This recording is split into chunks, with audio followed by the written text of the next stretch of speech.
Greetings, fellow time travelers. Welcome back to Historia, where we unlock the deepest mysteries of lost civilizations and journey through the corridors of ancient history. I'm your archaeological guide, and today we're standing before two of Egypt's most enigmatic monuments, giants that have witnessed over 3,000 years of history. Picture this incredible scene. Two colossal statues, each weighing nearly 600 tons, sitting in eternal silence under the scorching Egyptian sun. But here's what will absolutely blow your mind. For centuries, one of these giants actually sang at sunrise. Ancient Greek and Roman visitors traveled thousands of miles just to hear this mysterious phenomenon. But that's not even the most shocking part of our story today. Recent archaeological investigations have revealed something that challenges everything we thought we knew about these monuments. A devastating earthquake, a Persian emperor's destruction, and Roman restoration efforts have all left their mark on these incredible statues. Before we dive into these mind-bending discoveries, make sure to hit that subscribe button and ring the notification bell. Trust me, the ancient secrets we're about to reveal will leave you questioning everything you thought you knew about ancient Egypt. Chapter 1. The Earthquake That Changed History. Let me transport you back to the year 27 before Christ. The Roman Empire is at its peak under Caesar Augustus, but here in Egypt, something catastrophic is about to happen that will echo through the centuries. Imagine the ground beneath these massive statues beginning to tremble. The earth shakes with such violent force that it splits the very foundations of these monuments. When the dust settles, one of the colossi lies partially destroyed, its upper body collapsed, its base cracked and fractured. But here's the mystery that has baffled archaeologists for decades. How exactly did this earthquake damage these monuments? And more importantly, what happened to them before this devastating event?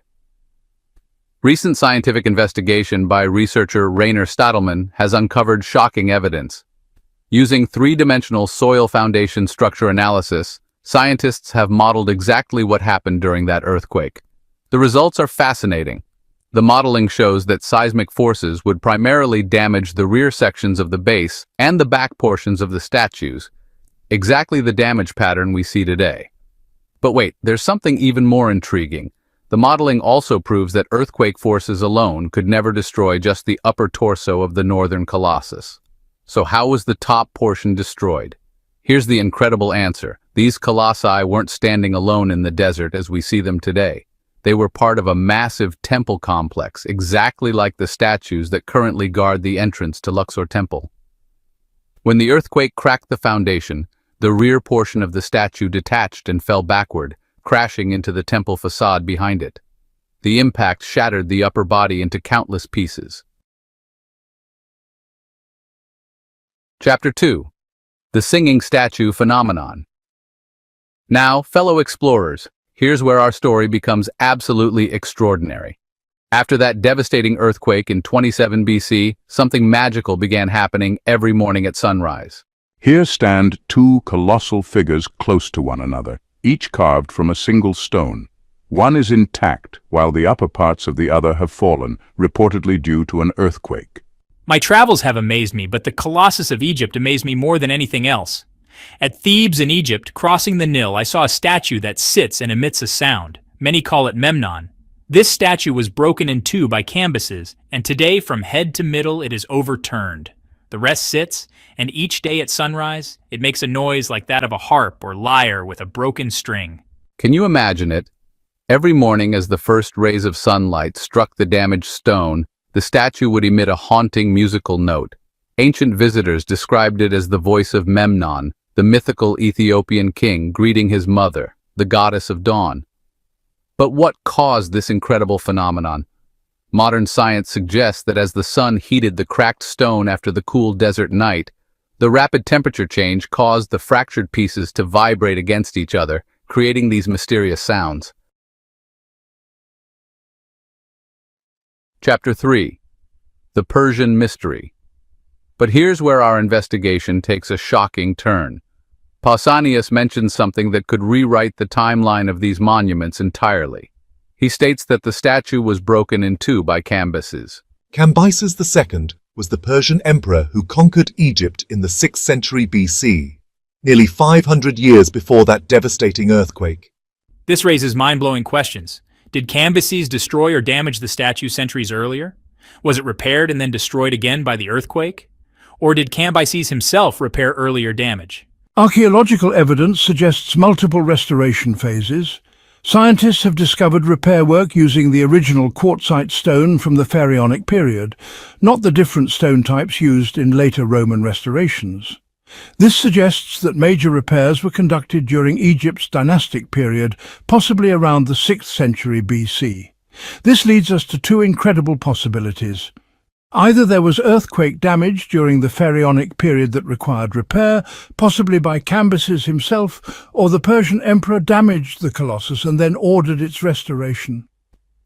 The mystery deepens when we realize that for the statue to be damaged again in 27 BC, it must have been standing upright and intact at that time.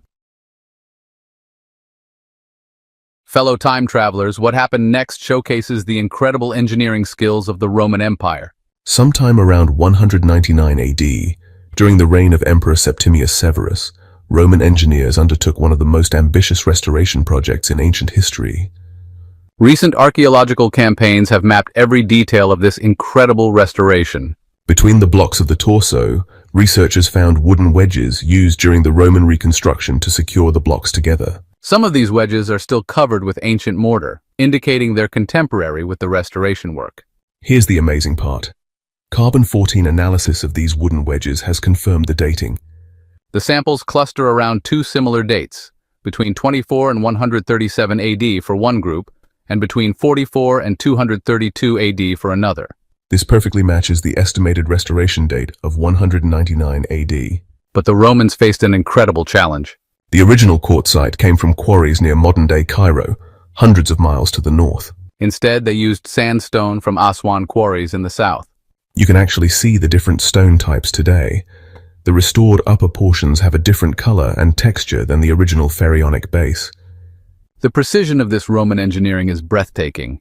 They had to carefully dismantle what remained of the damaged rear sections, replace the fractured base blocks, and then rebuild the entire upper torso using new stone blocks, all while ensuring the massive weight was properly distributed. Now, ancient seekers, let's solve one of the most debated mysteries surrounding these incredible monuments. Where exactly did the original stone come from? For decades, scholars have argued about the source of the quartzite used to carve these 600-ton giants. Some claim the stone came from quarries near Aswan in the south, but recent scientific analysis has provided shocking evidence to the contrary. The quartzite actually comes from Gabel El Ahmar quarries near ancient Heliopolis, modern-day Cairo, over 400 miles to the north. This presents an incredible logistical challenge. Why would ancient Egyptian engineers transport massive stone blocks upstream against the Nile current when suitable quarries existed much closer to Luxor? The answer reveals the deep spiritual significance of these monuments. The quartzite from Gebel El Ahmar was specifically associated with the sun god Atum. The Egyptians weren't just choosing convenient stone, they were selecting sacred material that connected these monuments to solar worship. But here's what makes this even more incredible. Satellite imagery and ground investigations have revealed the massive infrastructure required for this project. Scientists estimate that extracting stone for both colossi and their bases required excavating areas of at least 200 square meters to depths of 10 meters, removing over 7,600 cubic meters of rock. The transportation route from the quarries to the Nile would have needed to be at least 9 to 11 meters wide to accommodate the massive statues, support equipment, ropes, rollers, and sledges required for moving these 1,000-ton monuments. Fellow explorers, modern technology has allowed us to solve mysteries that have puzzled archaeologists for generations. Satellite image analysis has revealed the incredible scale of ancient Egyptian engineering. At Gabel Gulab Quarry near Aswan, researchers found evidence of quartzite extraction, but the excavations are only 1.5 to 2 meters deep, with transport routes just 2.5 to 3 meters wide. These dimensions are nowhere near sufficient for extracting colossal monuments. However, there's one intriguing discovery at Gebel Gulab, an unfinished quartzite obelisk connected to a 15-meter-wide access road. Could this have been used for transporting colossal statues? Here's the problem. This wide section extends for only 160 meters, As the road descends toward the transport canal, it narrows to just 5 meters wide. Furthermore, the quarry excavation reaches only 2 meters deep and was used for sculpting a small obelisk. No evidence exists of the massive excavations required for carving monuments like the Colossi of Memnon. At Gebel Tingar, the other proposed source, there are no deep excavation remains. Roads are maximum 2 meters wide, and there's no evidence of the infrastructure required for such massive projects. This overwhelming evidence confirms that these incredible monuments were indeed carved from the sacred quartzite of Gebel El Ahmar, requiring one of the most ambitious transportation projects in ancient history. Ancient mystery hunters, even with all our modern scientific analysis, these colossal monuments continue to guard their secrets. Several puzzling questions remain that could reshape our understanding of ancient Egyptian history. The timeline of damage and restoration remains partially unclear. We know about the 27 BC earthquake and the Roman restoration around 199 AD. We have evidence of earlier repairs using original quartzite stone, possibly during the Persian period. But were there other seismic events? Other periods of damage and repair? The singing phenomenon stopped after the Roman restoration. Some scholars suggest this was intentional. Perhaps the mysterious sounds were considered ominous rather than miraculous.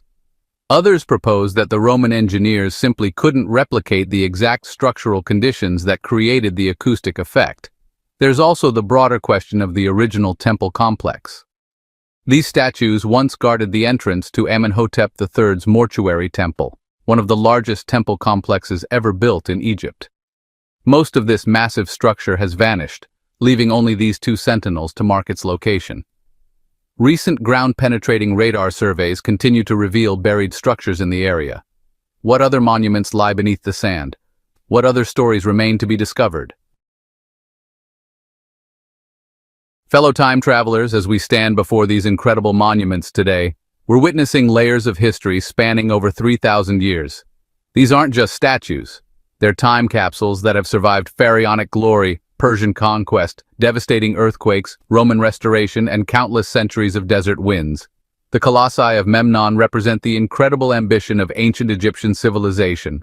Amenhotep III commanded engineers to transport sacred stone across hundreds of miles, carve monuments weighing 600 tons each, and position them as eternal guardians of his memory. They've witnessed the rise and fall of empires, survived natural disasters that would destroy modern buildings, and inspired countless generations of visitors. The fact that one sang at sunrise for centuries adds an almost supernatural dimension to their story. But perhaps most remarkably, they continue to teach us about ancient engineering, religious beliefs, and the incredible determination of our ancestors. Every crack, every repair, every restoration tells part of their story. What other secrets do these ancient giants guard? What will future archaeological techniques reveal about their construction, their purpose, and their incredible journey through time? That's the beauty of archaeology, fellow explorers. Every answer leads to new questions, every discovery opens new mysteries, and every monument like these colossi reminds us that our ancestors achieved the impossible. Thank you for joining me on this incredible journey through time. Make sure to subscribe to Historia for more archaeological adventures, and let me know in the comments, what aspect of these incredible monuments amazed you most? Until next time.